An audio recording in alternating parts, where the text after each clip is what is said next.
आप एक formal teacher नहीं, आप कैजुअल भाषा पसंद करते हैं, हाँ कैसे देसी भाषा बच्चों के साथ। ये मैंने सुना है ये फोड़ देंगे, उखाड़ देंगे, ऐसा भी बोलते हैं आप। अब जो भाषा उनको समझ में आती है उसी में कनेक्ट करें, उनको ये ना लगे ना कि कोई एलियन से बात कर रहे हो आप।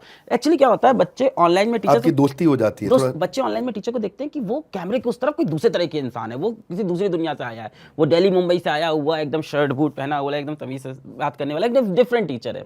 और हम लोग आते हैं तो उसे लगता है हमारे गली मोहल्ले वाला ही लौंडा है और इन्होंने बना लिया लाइफ में कुछ, तो हम भी वो देखते हैं कि क्या हम ऐसा बना सकते हैं, या तो उनको दिखता है उनका टीचर उनसे बहुत अलग है, वो उनके जैसा बन ही नहीं सकते। हम लोग से वो कनेक्ट करते हैं कि हम लोग पर जब आप उनके जैसा बनने लगते हैं तो इसमें एक थिन लाइन भी हो जाती है, बहुत ज्यादा, कोई ऐसा ना हो कि गड़बड़ वो लाइन क्रॉस हो जाए। ये बहुत ज़्यादा ध्यान रखना पड़ता है हम लोगों की थिन लाइन कभी क्रॉस ना हो। इसके लिए हम लोग की वीडियो की लगातार स्क्रूटनी भी करती है, वो टीम इंडिपेंडेंट है, मेरे वीडियो की भी स्क्रूटनी करते हैं कहीं, और कई बार मेरे को बोल भी देते हैं कि सर यहाँ पे आपने ना गलती से कहीं अबे बोल दिया है, तो हम कहते हैं हाँ यार इसको काट दो अगर मैंने गलती से बोल दिया है। क्षमा भी मांगी है, मेरे मुंह से कभी जैसे बोलते बोलते मुंह से साले वर्ड कभी निकल गया कहीं, तो मैं तुरंत वहीं पे सॉरी बोल देता हूँ कि सॉरी मेरे मुंह से ये वर्ड निकल गया, इसको हम लोग काट लेंगे। होता है, थिन लाइन कभी कभी क्रॉस हो जाती है। मैंने सुना ये आपके कोर्सेज में कोई बबीता भी आती थी। हाँ, ये बबीता कौन है? अच्छा, मुझे कोई बोला कि कोई नहीं ये बबीता जो है रियल कैरेक्टर नहीं है, पर कहीं ये भी समझ में आया कहीं ऐसा ना हो कि थी बबीता पर ये बताया जा रहा है कि रियल नहीं है, लेकिन रियल थी। नहीं थी बबीता, पर अभी पता है बड़ी दिक्कत हो गई। पहले एक कहानी बता देते हैं। बबीता असल में एक कैरेक्टर है जिसको डिज़ाइन किया मैंने 2020 में। मेरी बहन मुझसे बोलती थी कि तुम लड़कियों का बहुत मजाक उड़ाते हो। मैं इलाहाबाद से उत्तर प्रदेश, हम लोग ने वही माहौल देखा कि बीवियों का मजाक उड़ाते हैं लोग, हंसते हैं, लड़कियों का तो कहीं ना कहीं मेरी भाषा में वो आ गया सीखते सीखते। पर मेरी दीदी जब मेरे को बताती थी तुम ये गलत करो, मुझे समझ आता था गलत कर रहे हैं, तो उसने कहा तुम एक कैरेक्टर बना लो और उसके थ्रू विमेन एम्पावरमेंट लेगा। तो हम बबीता लेके आए। अब जब मेरे मुंह से गलती से निकल गया कि लड़कियां यहाँ पे करती हैं, तो मैं बोलता था बबीता मना कर रही है, डांट रही है, ऐसा नहीं बोलना, लड़के भी धोखेबाज होते हैं।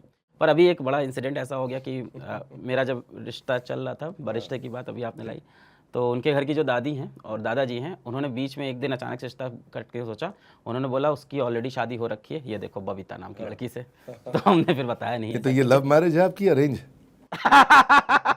ये बड़ा छुपा गया आपने सवाल पूछ लिया सर। नहीं बताइए ना क्या हो गया, मतलब आज बच्चों को पता चलना चाहिए कि हमारे अलग पांडे जी कैमरा के बाहर क्या करते हैं। अरे बच्चे बड़े गुस्सा हो रहे थे, कह रहे थे आपने शादी कैसे कर सकते हो, आप तो हमारे इंस्पिरेशन थे, हमें लगा सिंगल रहोगे। लव मैरिज है। जी नहीं, सबको प्रेम करने का अधिकार है, सब बहुत बढ़िया। लेकिन ये जो IIT JEE और नीट की तैयारी बाकी लोग कराते थे, थोड़ा टॉपिक बदलते हैं, हंसी मजाक भी हुआ। फॉर्मल बात है कि टीचिंग मेथोडोलॉजी में आपके कुछ खास है जो बच्चे आपको पसंद करते हैं। आप सबको मैं कहूँगा कमेंट बॉक्स में अगली दफ़ा और किसको इनवाइट करना है बताइए। आपने कहा था, मैंने इनको फ़ोन पे बोला अलग पांडे जी को कि भाई हमारे यहाँ बच्चे बोल रहे हैं कि यार अलग पांडे जी को बुलाओ, बड़ा फिजिक्स वाला। तो क्या आपकी मेथोडोलॉजी में खास क्या है, अलग क्या है, और क्या सिखाना चाहते हो बाकी टीचर्स को भी? ऐसे पढ़ाओ एकदम बात बनेगा। मुझे लगता है कि टीचर्स के अंदर एक चीज़ जो समय के साथ आ जाती है, भगवान ना करे मेरे अंदर आए, वो होता है कि घमंड आ जाता है कि मेरे को बहुत अच्छे कॉन्सेप्ट आते हैं, बहुत हाई लेवल चीज़ें आती हैं और मैं अपना लेवल दिखाऊंगा क्लास में जाके कि मुझे क्या आता है। आप ये नहीं सोचते हो कि जब आप 10th में थे, 11th में थे, तो आपकी कितनी हालत ख़राब रहती थी। जस्ट इंटरव्यू के पहले आपने मुझे बोला था डिफरेंशिएशन इंटीग्रेशन में प्रॉब्लम रहता था, मैं बता देता हूँ। तो बच्चे ऐसे ही है ना, उनको थोड़ी आ रहा है, आप 50वीं बार पढ़ा रहे हो, वो पहली बार पढ़ रहा है, तो आप पहले ही समझो उसका पेन क्या है, तो उसके लेवल पे पहले तो गिर जाओ। दूसरी चीज़, जब उसको आप एग्जाम्पल दो तो उसकी डे टू डे लाइफ से कनेक्ट करते हुए एग्जाम्पल दो। तो मुझे लगता है कि बच्चों के इन अराउंड रहना और ये समझना कि वो बच्चा पहली बार टॉपिक पढ़ रहा है, एकदम बेसिक से चलना चाहिए।